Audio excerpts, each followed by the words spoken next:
Assalamualaikum warahmatullahi wabarakatuh. Alhamdulillah, wassalatu wassalamu ala rasulillah wa ala alihi wa ashabihi wa mawalah, amma ba'd. Para pemirsa News TV yang dirahmati oleh Allah Subhanahu wa taala, alhamdulillah ba bungohnyo getanyo kembali berjumpa. Pada pagi hari ini Bungohnyo getanyo akan membahas mengenai esensi niat di dalam Islam. Pemirsa News TV yang dirahmati oleh Allah Subhanahu wa taala. Membahas mengenai niat dalam Islam, kita pasti teringat dengan salah satu karya monumental Imam Nawawi, yaitu kitab Al-Arba'in dan kitab-kitab yang lain, buku-buku yang lain yang dikarang oleh Imam besar Muhyiddin Abu Zakaria An-Nawawi, salah seorang ulama Damaskus yang wafat pada tahun 676 Hijriah. Beliau menyebutkan mengenai hadis niat.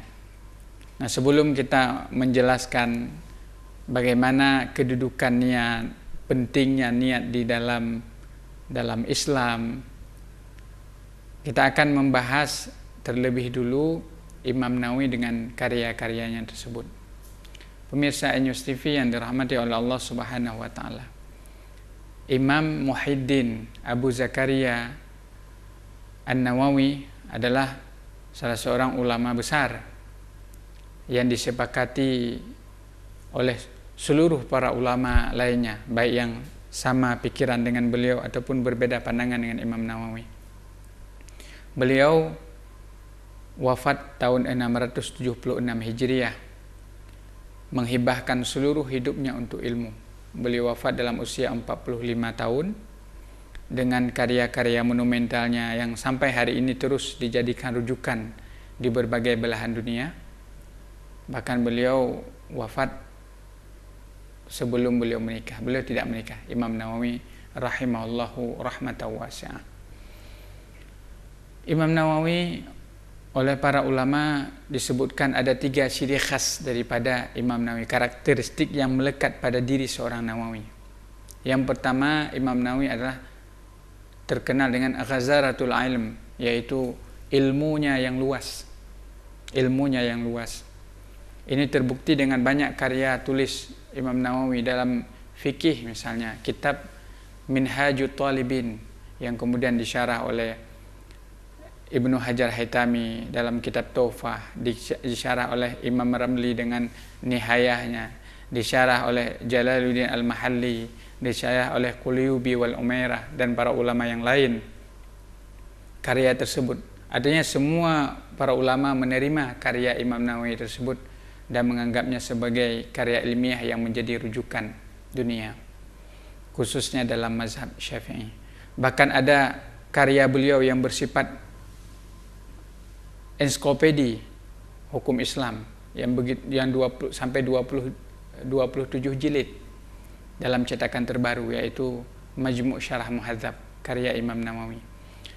Adapun dalam kajian hadis, Imam Nawawi juga menyusun banyak syarah, banyak penjelasan mengenai hadis. Di antara karya beliau adalah syarah Sahih Muslim. Beliau mensyarah salah satu kitab terbesar, yaitu Sahih Muslim, disyarah menjadi syarah Sahih Muslim karya Imam Nawawi, yang juga menjadi rujukan para ulama dunia.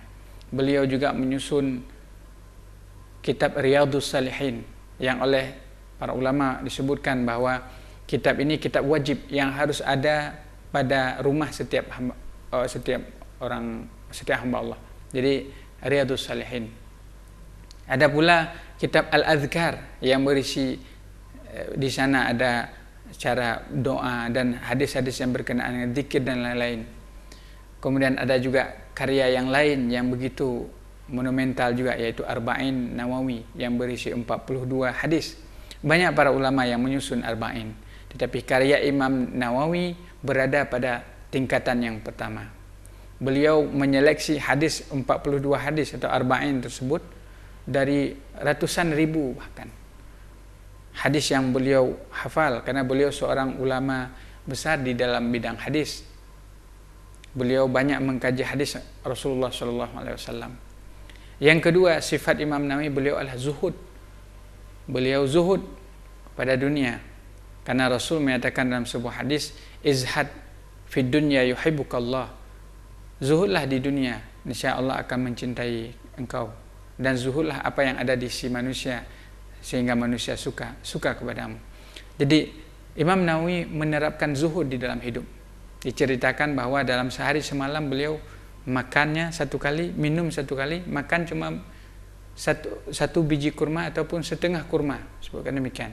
Minum paling setengah gelas beliau minum sehari semalam. Nah, Imam Nawawi adalah seorang yang wara, yang menjaga diri dari hal-hal yang mubah.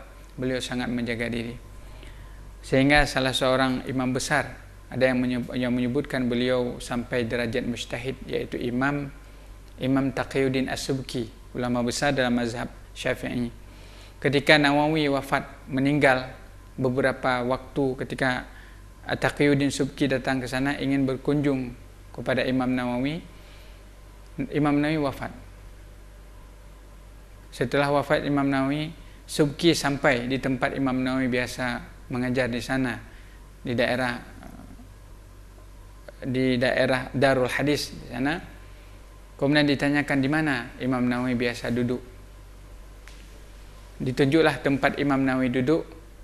Kemudian Imam Subki, imam besar, mujtahid dalam mazhab Syafi'i, kemudian meletakkan pipi beliau di tempat yang biasa Imam Nawawi duduk.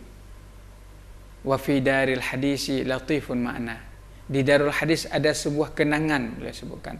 Beliau meletakkan pipinya di tempat duduk Imam Nawawi biasanya. Kenapa? La'anli, barangkali aku berharap bisa mendapatkan keberkahan daripada Imam Nawawi. Rasa cintanya kepada Imam Nawawi rahimahullahu rahmatan wasi'ah. Nah, Imam Nawawi menyusun kitab Arba'in An-Nawawi, di mana Arba'in Nawawi tersebut kitab yang sampai hari ini terus dikaji, disyarah oleh para ulama. Dan hadis yang pertama dari Arba'in Nawawi adalah hadis yang akan kita bincangkan, yaitu hadis yang berkenaan dengan niat. Hadis yang berasal daripada Umar bin Khattab. Yang inti hadis itu adalah innamal a'malu binniyat. Para pemirsa An-News TV yang dirahmati oleh Allah, kita akan kembali setelah pesan-pesan berikut ini.